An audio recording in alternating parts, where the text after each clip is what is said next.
ગંભીરા બ્રિજની ગોઝારી ઘટનાએ હજારો જિંદગીનું જીવન અદ્ધરતાલ કરી દીધું છે।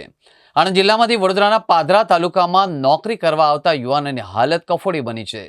કંપનીના કર્મચારીઓને જીવન અદ્ધરતાલ છે। આણંદ જિલ્લાના યુવાનો સાથે સામાજિક કાર્યકર લખન દરબાર આણંદ તારાપુર હાઈવે ખાતે ધરણા પર બેસી ગયા હતા। ગંભીરા બ્રિજ કોલેપ્સ ના કારણે આજે ઘણા લોકોના મૃત્યુ તો થયા જ છે, પરંતુ એની સાથે સાથે આણંદ જિલ્લાના કેટલાય યુવાન યુવતીઓના જીવન પર અદ્ધરતાલ થઈ ગયા છે। આજે સવારના સુમારે જે યુવાન દીકરા દીકરીઓ પાદરા તાલુકામાં કંપનીઓમાં નોકરી કરવા માટે જાય, એ લોકોને આખું વાસદ ગોલ ફરીને 50 થી 60 કિલોમીટરનું અંતર કાપીને જવું પડે એવી પરિસ્થિતિ હતી।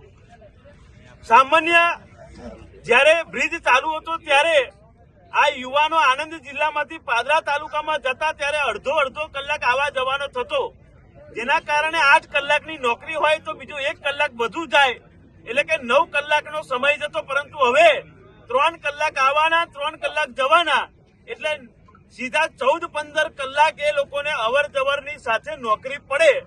અને સરકાર દ્વારા કોઈ પણ પ્રકારનું ભથ્થું કે કોઈ પણ પ્રકારનું પગાર વધારો કરી આપવાની સૂચના કોઈ પણ કંપનીને નથી આપવામાં આવી, ત્યારે આ બધા જ કર્મચારીઓ આજે આણંદ હાઈવે પર અત્યારે બેઠા છે, ધરણા પર બેઠા છે। આ ઋષિ કંપની જે પાદરા તાલુકામાં આવેલી છે એ કંપનીના કર્મચારીઓ છે, હજુ બીજા પણ કર્મચારીઓ આવી રહ્યા છે।